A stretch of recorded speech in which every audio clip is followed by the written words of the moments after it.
जय श्री राम। हेलो बोल छत्रपति रामचंद्र की, बोल पवन सुत हनुमान की, बोल भानेश्वरी मैया की। आवत आई हो, आवत भैया हो, मोर सोन के चिड़िया माँ भारत की नौती बेटी ये छत्तीसगढ़ महतारी। अब ये छत्तीसगढ़ महतारी के पगड़ी कोरा माँ सुंदर गोंदा फूल से खिले। आपके पावन धरा धाम, आपके पावन गाँव, गाँव के पावन पवित्र माटी ल कोटि कोटि नमन, कोटि कोटि प्रणाम करत। इस सत्संग के अमरिया मजान के मन सुगम शीतल पुरवैया देवर हमर सर अबोध के कमल आशीर्वाद दे के बहाना राम कथन सुने बर सब आए। कौशल्या सुमित्रा कई के प्रतिमूर्ति मोर जम्मो महतारी मन अपन जीवन के अनुभव बतिया बिगड़ा वाला सदरता देखैया गांव के जम्मो बुजुर्ग श्याम ये गांव के सोना माटी में अपन करम के नागर चला के धनाव किया।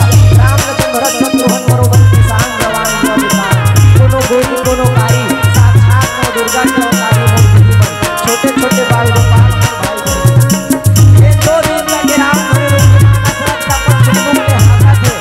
राम हरे मन से संचालन कर दे सके से पावन प्रयोग का मन के ब्रह्मा विष्णु है नीच को मेरे की आदत नहीं लायक खबर कर कष्ट सुनाई के हाथ भर के आप सब तक पहुंचिया आदम की साउंड आपने कर दिया तो जहां तक ये राम मैं वाणी पहुंच पाए आप सब के करके बसे हुए निर्गुण निराकार साथे सरकार पार ब्रह्म परमेश्वर श्री राम मध्य सरकार जी के विजय चरण कमला सिया राम में सब जग जाना करहु प्रणाम गोरी रूपन के पावन पवित्र भाव ले। छत्तीसगढ़ ही लोग राम की श्री बात समाज राम धनी परिवार गौरी गौरा गाँव खेतवार में था पोस्ट छान हरी मगर चौकी का मोहला मान चौकी के हीरा बोतल जान कर हर साष्टांग नाम पहुंचे सिखाते।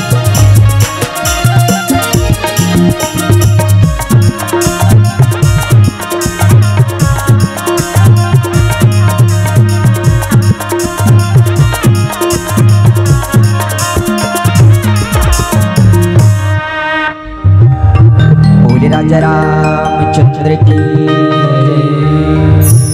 श्री गुरु चरण सरोज रज निज मन मुकुट सुधा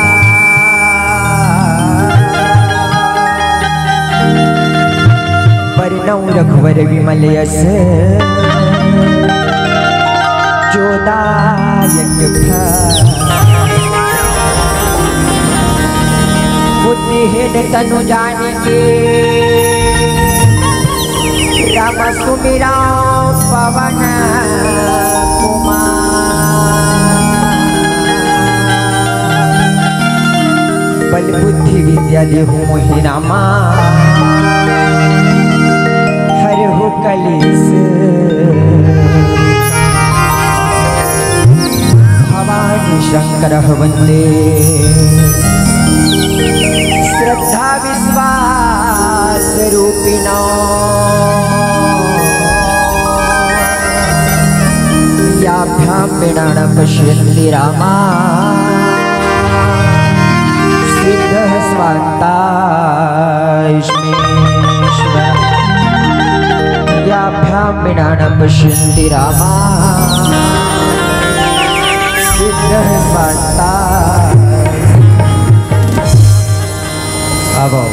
सीताराम गुणग्राम पुण्य अरण्य विहारिणो ऐसन पावन धरा धाम विरोध गांव के पवित्र माटी लो कोटि कोटि नमन कोटि कोटि प्रणाम से सत्वंदन करत।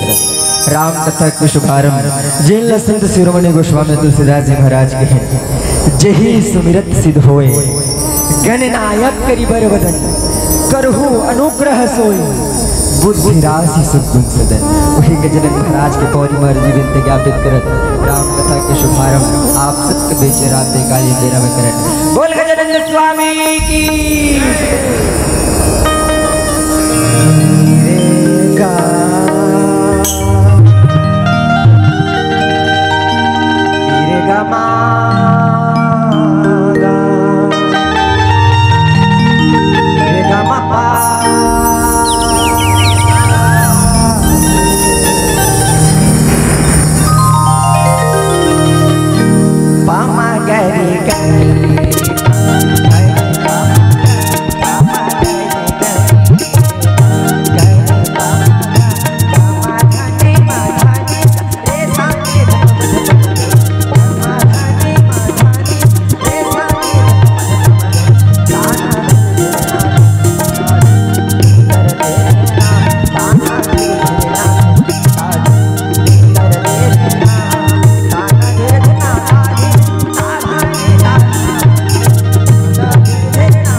रख दे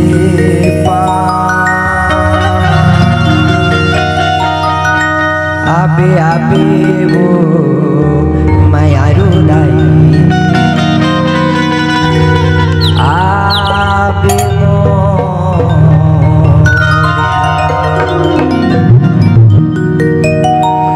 दर्शन बरनैना तरसे भवानी माँ दर्शन बरनैना तरसे भवानी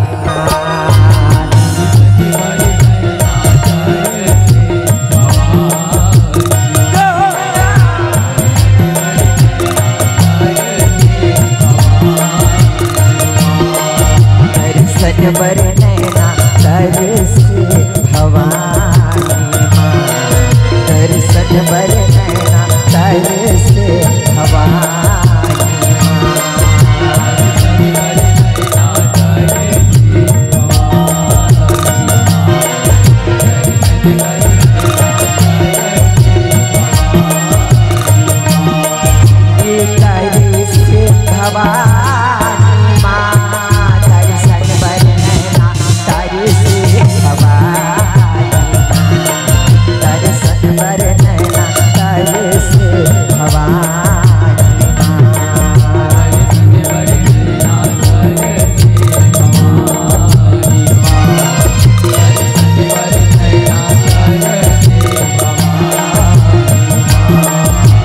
तरसे भवानी माँ दर्शन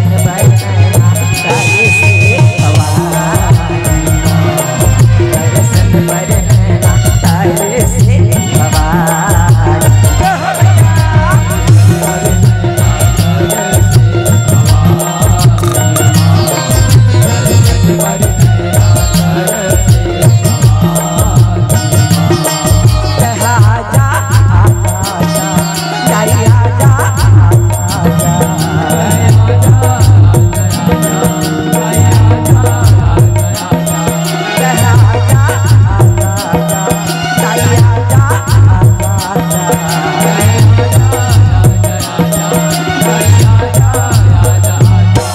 मोरे जंगल की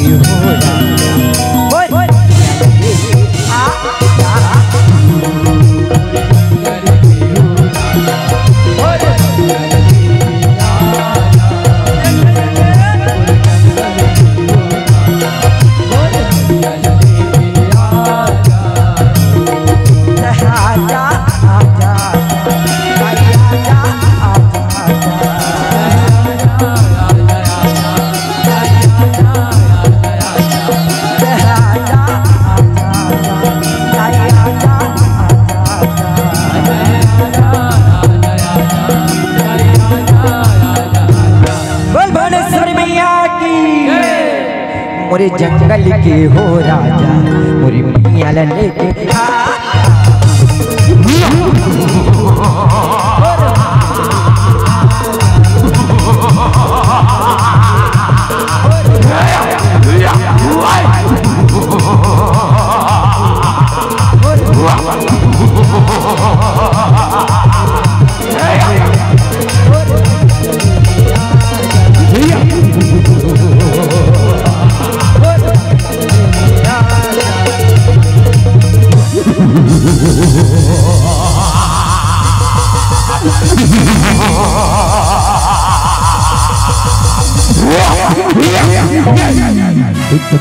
सुंदर मूरत है, अरे कितनी सुंदर मूरत है कि चांद भी शर्मा जाए। अरे कितनी सुंदर मूरत है कि चांद भी शर्मा जाए। रानी बना हुआ मैं कि सब बजा जाए।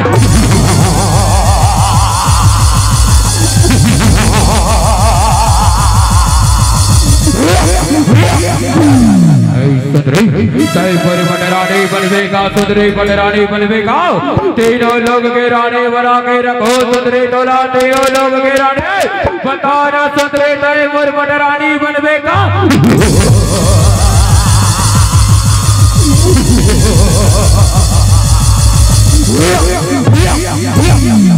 ओ तुला मारी के मैं गिरा हूँ रे,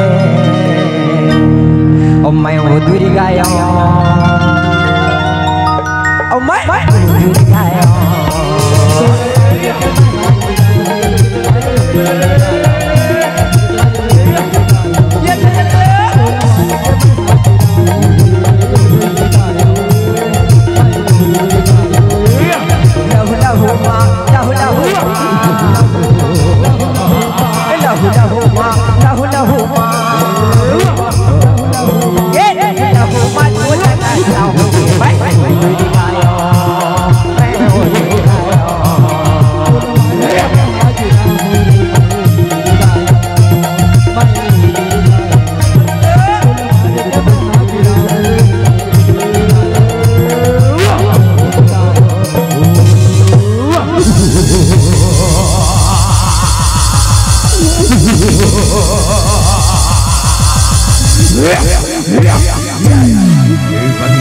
सुनना तो ठीक है सुंदरी, महिषासुर तो मार डर गई सुंदरी, लेकिन बोला कैसे मार गई सुंदरी।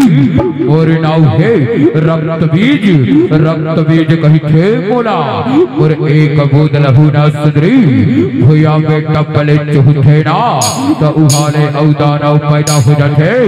कैसे सुंदरी लेना बोला, कैसे मार गई सुंदरी बताना।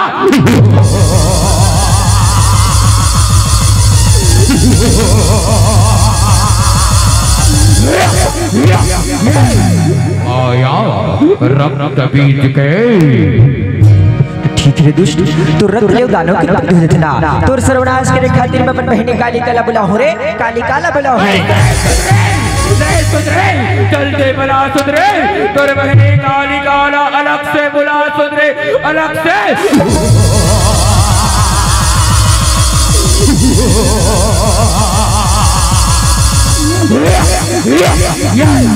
आया रक्त बीज के कलयुग काली अवतरी, पापी मन के नाश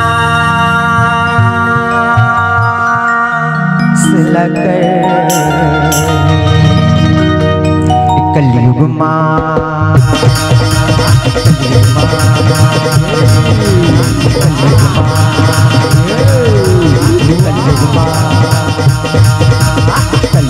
काली अवतरी, पापी मन के नाश लगी।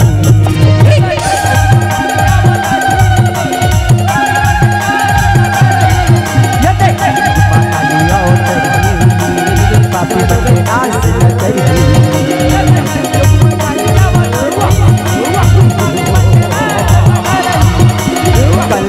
कल कल कल करे माता काली, कल कल कल कल कल कल करे माता काली, आया कपर करे हाथ मारू बिगड़े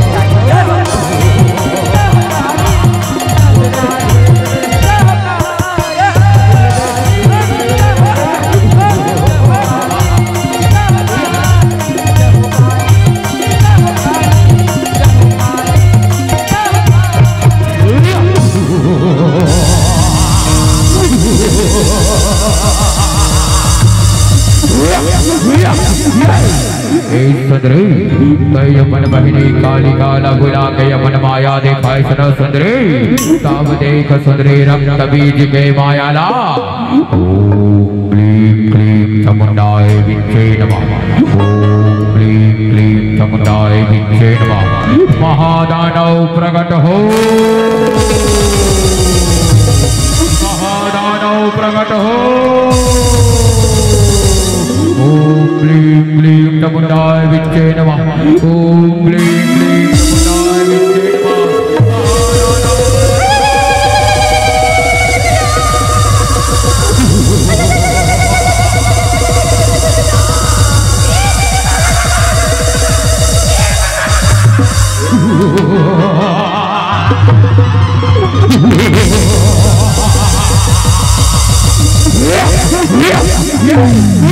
सुंदरी देखे सरब कबीर के मायाला ले सुंदरी सवाल मुर माया के वारना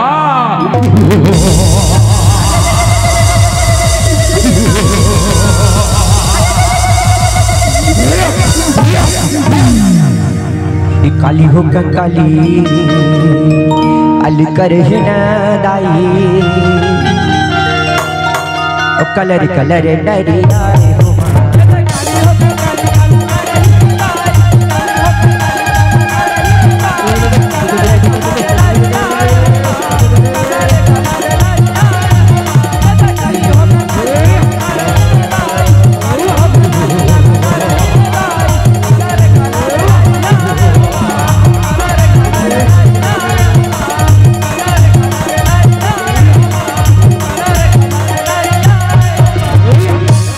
या देवी सर्वभूतेषु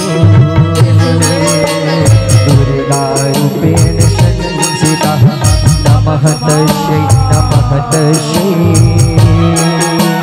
नमः तस्यै नमो नमः।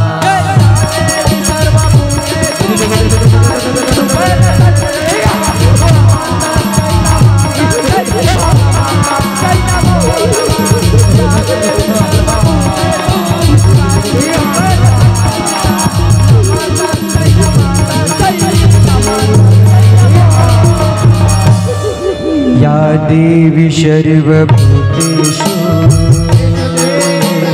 कालीरूपेण संस्थिता नमः तस्यै नमः तस्यै नमः तस्यै नमो नमः।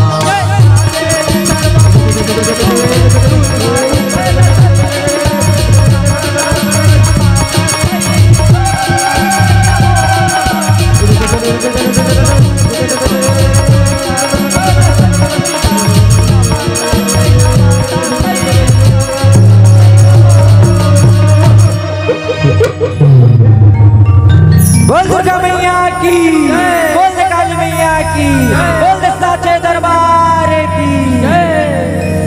गोरी गोरी नरिहर चढ़ी दाई वो लाली लाली चुनरी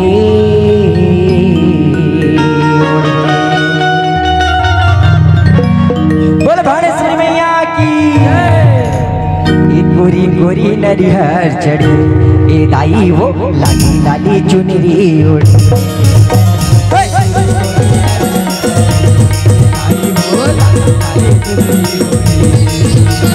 गोरी गोरी नरिहर चढ़ी ए दाई वो लाली लाली चुनरी ओढ़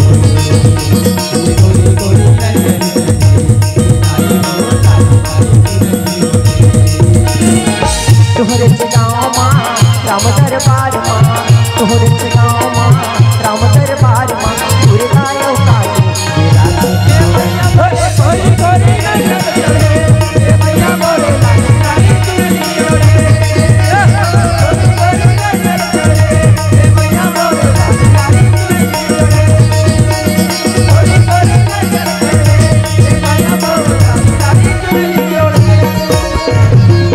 बोल दुर्गा मैया की जय, बोल काली मैया की जय, बोल साचे दरबार की जय। और हरि भजन के कारण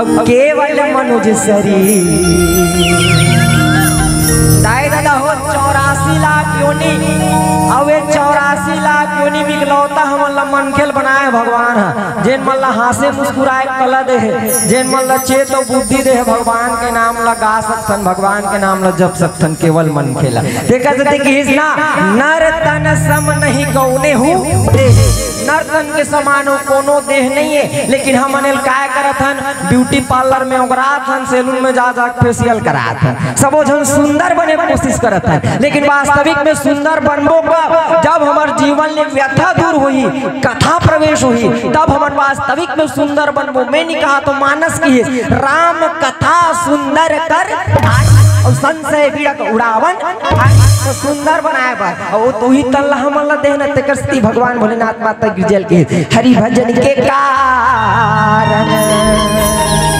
और केवल मनुज शरीर मास्टर और तीन व्यर्थ गवाए राम भजते रहो रघु